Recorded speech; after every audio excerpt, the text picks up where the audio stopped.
പാത്രത്തിൽ ഒരു മരം, ഒരു ചെടിയാണ് ഇപ്പം എൻ്റെ മുമ്പിൽ ഈ ഇരിക്കുന്നത്. ഒരു കല്ലിലാണ് അതിനെ ആദ്യം ചെടി നട്ടുവെച്ചത്. വ്യത്യസ്തമായ ചെടികൾ അവരുടെ വളർച്ചേനെ നമുക്ക് നേരിട്ട് കാണാൻ കഴിയുക. ചെറിയ ചട്ടി വളർത്തിയാലും മാത്രമേ ഇത് ചെറുതായി വളരുള്ളൂ. നമ്മളിപ്പോൾ പോകുന്നത് തികച്ചും വ്യത്യസ്തനായിട്ടുള്ള ഒരാളെ പരിചയപ്പെടാൻ വേണ്ടിയിട്ടാണ്. കൂടുതൽ വിവരങ്ങൾ അറിയാം, നമുക്ക് അദ്ദേഹത്തിൻ്റെ അടുത്തേക്ക് തന്നെ പോകാം. എന്ത് മനോഹരമായ സ്ഥലം അല്ലേ?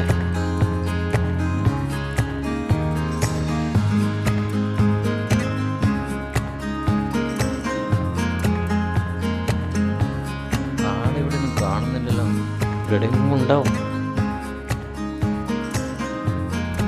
അതാ ഞാൻ പറഞ്ഞ ആൾ വരുന്നുണ്ട്.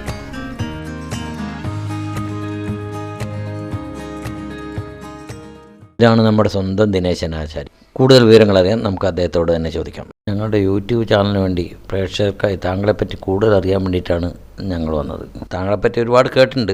താങ്കളുടെ പ്രധാന ഹോബി എന്ന് പറയുന്നത് ഈ ബോൺസായി വളർത്തലാണല്ലോ. നിങ്ങളുടെ അടുത്ത് ഒരുപാട് ബോൺസായിയുടെ ശേഖരണം ഉണ്ടെന്ന് കേട്ടിട്ടുണ്ട്. അപ്പം ഈ ബോൺസായി എന്ന് പറഞ്ഞാൽ എന്താണ്? അതിനെപ്പറ്റി ഒന്ന് കൂടുതൽ വിശദീകരിക്കാം. ബോൺസായി എന്ന് പറഞ്ഞാൽ ഒരു പാത്രത്തിൽ ഒരു മരം. അപ്പോൾ അതിൻ്റെ സാഹചര്യത്തിനനുസരിച്ചുള്ള നമ്മൾ മരങ്ങൾ കണ്ടെത്തലാണ് ഇത് ചെയ്യാനുള്ള ആദ്യത്തെ തുടക്കം.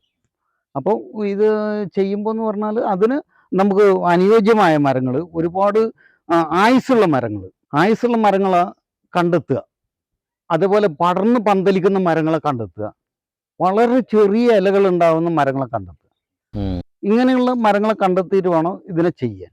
വലിയ മരങ്ങളെ ചെറുതാക്കി നമ്മൾ ചെയ്യുന്ന സമയത്ത് ഒരുപാട് വലിയ ഇലയാകുമ്പോൾ മരങ്ങളുടെ ഇല കുറയും. അതുകൊണ്ടാണ് ഈ ചെറിയ ഇലയുള്ള മരത്തിന് നമ്മൾ ചെയ്യാൻ പറയുന്നത്. ഇവിടെ നമ്മുടെ നാട്ടിൻപുറത്തൊന്നും ഇല്ലാത്ത ഒരു ചെടിയാണ് ഇപ്പം എൻ്റെ മുമ്പിൽ ഈ ഇരിക്കുന്ന ചെടി.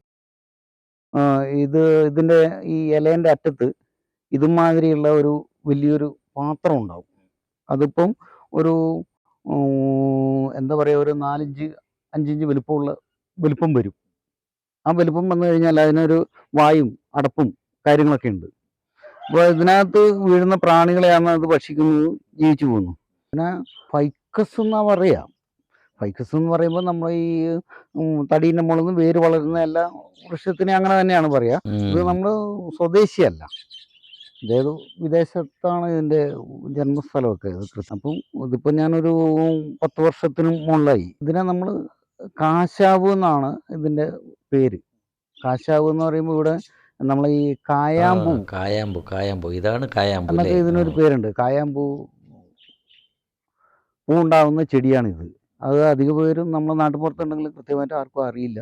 നമ്മുടെ നാട്ടുപുറത്ത് വളരെ ചെറിയ സ്ഥലങ്ങളിലൊക്കെ ഇതിനെ കണ്ടുവരുന്നുള്ളൂ, അത്യാവശ്യമേ കാണുന്നുള്ളൂ. ഇത് ഇവിടെ കൊണ്ടുവന്ന് ഞാൻ നട്ടിട്ട് കുറച്ച് വർഷമായി, പക്ഷേ ഇതുവരെ ഇത് പൂത്തിനില്ല. ഇത് പേരയിലാണ്.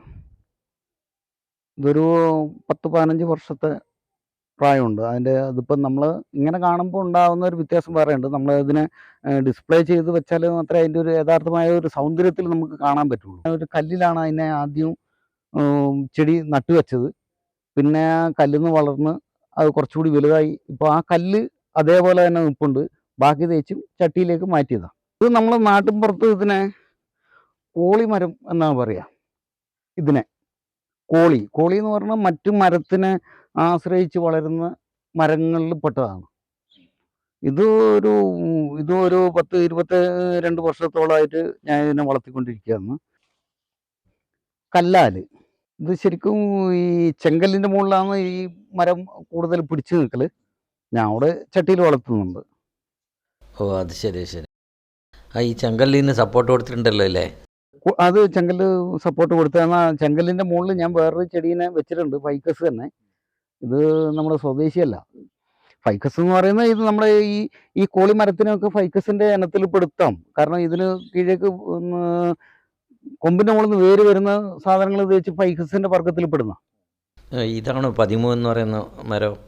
13 പോലെ ഇരിക്കുന്നുണ്ടല്ലോ. ഇത് 13 അല്ല, നമ്മൾ ഈ മെയ് ഫ്ലവർ എന്നൊക്കെ പറയുന്ന റോഡിലുണ്ടാകുന്ന ഒരു തരം വാഗമരം, അതാണ് ഈ സാധനം. ഇത് പിന്നെ നമ്മൾ പുഴയിലുണ്ടാകുന്ന ഒരു തരം ചെടിയാണ്. ഇത് പൂത്തതാണ്, കായ്ച്ചതാണ്. ഇതും കുറേ വർഷമായി. ഇത് അരയാല്. അരയാലറിയാം. ഈ അരയാലിന് ഇപ്പോൾ എത്ര വർഷത്തെ പഴക്കമുണ്ടാവും? ഞാനൊരു 25 വർഷമായി ഇതിനെ വളർത്താൻ തുടങ്ങിയിട്ട്. എൻ്റെ കയ്യിൽ കിട്ടിയത് ഒരു 25 വർഷമായി. ഈ ബോൺസായി വളർത്താൻ തുടങ്ങിയിട്ട് എത്ര വർഷമായി കാണും? അത് ഞാൻ പറഞ്ഞ ഒരു 10-25 വർഷത്തിൻ്റെ അടുത്ത് ഏകദേശം ആയി. ആ, നിങ്ങൾക്ക് ഈ ബോൺസായി വളർത്താനുള്ള പ്രത്യേക പ്രചോദനം വല്ലതും ഉണ്ടായിരുന്നോ, അതോ ആരെങ്കിലും പറഞ്ഞിട്ടാണോ? മാധ്യമങ്ങളിൽ കണ്ട വാർത്തകളൊക്കെ ഉപയോഗിച്ചിട്ടാണ് ഈ ചെടീനെയൊക്കെ തിരിച്ചറിഞ്ഞും ബാക്കിയുള്ള കാര്യങ്ങളും. പിന്നെ ഒരുപാട് പ്രദർശനങ്ങളിൽ ഈ ചെടീനെ കാണാൻ തുടങ്ങിയ പിന്നെയാണ് ഇങ്ങനെ ചെയ്താൽ ഇതെങ്ങനെയെന്ന് ഫസ്റ്റിൽ അറിയില്ലായിരുന്നു. പിന്നെ പല ആളുടെ കയ്യിൽ നിന്നും ഇങ്ങനെ വാർത്തയിൽ വന്ന കാര്യങ്ങളൊക്കെ കണ്ടെടുത്ത് അതിന് ശേഷമാണ് ഇതിനെ ചട്ടിയിൽ ഇന്ന രീതിയിൽ ചെയ്യാമെന്നും ഇന്ന പോലെയൊക്കെയാണ് അതിന് വേണ്ട വഴികളെന്നൊക്കെ കണ്ടെത്തിയത്. ആ, അത് ശരി. ഒരു വൻ ശേഖരം തന്നെ താങ്കളുടെ കയ്യിലുണ്ടല്ലോ ഇപ്പോൾ. ഏകദേശം എത്ര ബോൺസായി വൃക്ഷങ്ങൾ താങ്കളുടെ കയ്യിൽ ഇപ്പോഴുണ്ട്? ആം, ഏകദേശം എൻ്റെ കയ്യിൽ ഞാൻ ചെയ്തു വന്നപ്പോൾ തുടങ്ങി എൻ്റെ കയ്യിൽ ഒരു 300ഓളം ചെടികൾ എൻ്റെ കയ്യിലുണ്ടായിരുന്നു. കുറച്ചെണ്ണം നഷ്ടപ്പെട്ട് ഇപ്പം എങ്ങനെ പോയാലും ഒരു 200 എണ്ണത്തിൻ്റെ അടുത്ത് നിലവിൽ എൻ്റെ കയ്യിലുണ്ട്. ഈ ബോൺസായി വൃക്ഷം ഇങ്ങനെ സംരക്ഷിക്കുന്നുണ്ട് താങ്കൾക്കുണ്ടാകുന്ന ഒരു സംതൃപ്തി എന്താണ്? എന്താണ് അതിൽ ഉണ്ടായിരുന്ന ഒരു നേട്ടം? ഒഴിവ് സമയങ്ങളിലൊക്കെ അവരെ സംരക്ഷിക്കുക, അതിന് വളം ചെയ്യുക, അതിന് വെള്ളം ഒഴിക്കുക, അതിന് വേണ്ട കാര്യങ്ങളൊക്കെ ചെയ്തു കൊടുത്ത് നമുക്ക് ഒരുപാട് മനസ്സിനൊരു നല്ലൊരു സന്തോഷം കിട്ടും. അതാണ് ഇതിനകത്തുള്ള ഒരു ലാഭം. ഇത്രയധികം ബോൺസായി വൃക്ഷങ്ങൾ സംഘടിപ്പിക്കാൻ വേണ്ടി ഒരുപാട് വർഷങ്ങളുടെ പ്രയത്നം തന്നെ ഉണ്ടായിട്ടുണ്ടാവും അല്ലേ? ഇതൊക്കെ സംഘടിപ്പിച്ചിരിക്കുന്നതും പല സ്ഥലങ്ങളിൽ വെച്ച് തന്നെയായിരിക്കും അല്ലേ? തീർച്ചയായിട്ടും നമ്മൾ ഓരോ സ്ഥലങ്ങളിൽ ചെല്ലുമ്പം ഇപ്പം ചില പാറയിടുക്കുകളിൽ, ചില ബിൽഡിങ്ങിൻ്റെ മുകളിൽ, ചില ഉറഞ്ഞു കിടക്കുന്ന സ്ഥലങ്ങളിൽ, അല്ലെങ്കിൽ സ്ഥിരം ഈ കാടൊക്കെ വെട്ടി മാറ്റുന്ന സ്ഥലങ്ങൾ, ഇങ്ങനെയുള്ള സ്ഥലങ്ങളിലൊക്കെ വ്യത്യസ്തമായ ചെടികൾ അവരുടെ വളർച്ചേനെ നമുക്ക് നേരിട്ട് കാണാൻ കഴിയും. എന്താ പറഞ്ഞാൽ അതിൻ്റെ വലുപ്പം, അതിൻ്റെ ഉയരം, അതൊക്കെയാണ് ഒരുപാട് ശേഖരിക്കുന്നത്. ഇതൊക്കെ സംരക്ഷിക്കാനും സംഘടിപ്പിക്കാനും ഒക്കെ ഒരുപാട് സാമ്പത്തികം വേണമല്ലോ. താങ്കൾക്ക് ഇതുകൊണ്ട് വല്ല നേട്ടവും ഉണ്ടായിട്ടുണ്ടോ? ഒരുപാട് ഫ്ലവർ ഷോയിലും സ്കൂളിലൊക്കെ പ്രദർശനത്തിന് കൊണ്ടുപോയിട്ടുണ്ട്. അപ്പോൾ കുറേ കുഞ്ഞു കുട്ടികൾക്കൊക്കെ കുറേ മരങ്ങളെക്കുറിച്ച് അവർക്ക് മനസ്സിലാവാൻ കഴിഞ്ഞിട്ടുണ്ട്. എനിക്കറിയാവുന്ന രീതിയിലൊക്കെ ഞാൻ അവരെ പറഞ്ഞ് ബോധ്യപ്പെടുത്തിയിട്ടുണ്ട്. കുറേ 10-30ഓളം കുട്ടികൾ പല സ്കൂളുകളിൽ നിന്ന് എൻ്റെ വീട്ടിൽ വരികയും അവർ ഈ ചെടികൾ കാണുകയും അവരൊന്ന് തൊട്ട് നോക്കുകയും ഇതിൻ്റെ പേരെന്താണെന്ന് ചോദിക്കുകയൊക്കെ ചെയ്യുമ്പം ഇന്ന് മരങ്ങൾ പറഞ്ഞ് മൊത്തം നമ്മുടെ പ്രദേശം തിരിച്ച് റബ്ബറായി മാറിയിട്ടുള്ള ഒരു കാലഘട്ടമാണ്. ഈ ബോൺസായി വൃക്ഷത്തിൽ തെങ്ങ് വളരെ അപൂർവമായിട്ടാണ് കണ്ടിട്ടുള്ളത്. താങ്കളുടെ ശേഖരത്തിൽ ഈ തെങ്ങ് കാണുന്നുണ്ട്.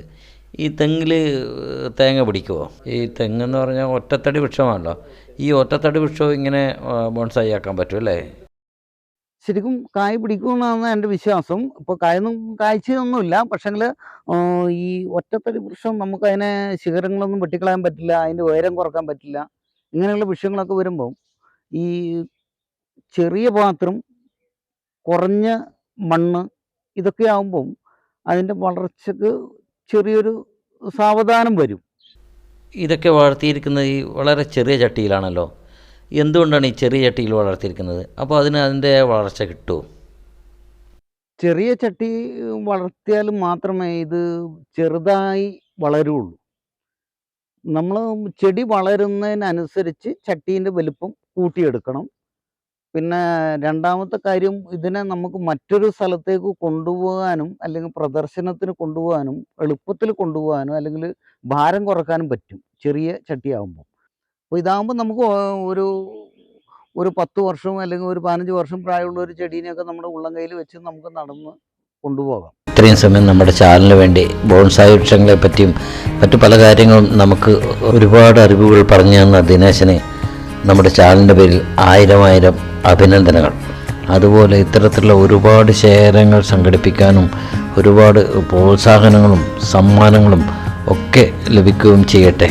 തീർച്ചയായിട്ടും നിങ്ങൾ എൻ്റെ അടുത്ത് വന്ന് ഈ ബോൺസായി വൃക്ഷങ്ങളിൽ ബാക്കിയുള്ള കാര്യങ്ങളൊക്കെ കാണുകയും കേൾക്കുകയും ലോകത്തിനെ അറിയിക്കുകയും ചെയ്തതിൽ എനിക്കും വളരെയധികം സന്തോഷമുണ്ട്.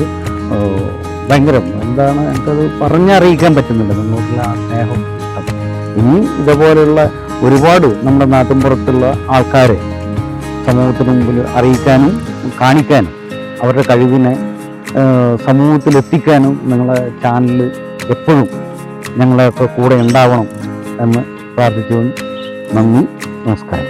ഇത് മാത്രമല്ല കേട്ടോ, ദിനേശനാശയുടെ കൈവശം ഇതിലേറെ വ്യത്യസ്തമായ ശേഖരണങ്ങൾ ഇനിയുമുണ്ട്. അത് നമുക്ക് അടുത്ത എപ്പിസോഡിൽ കാണാം.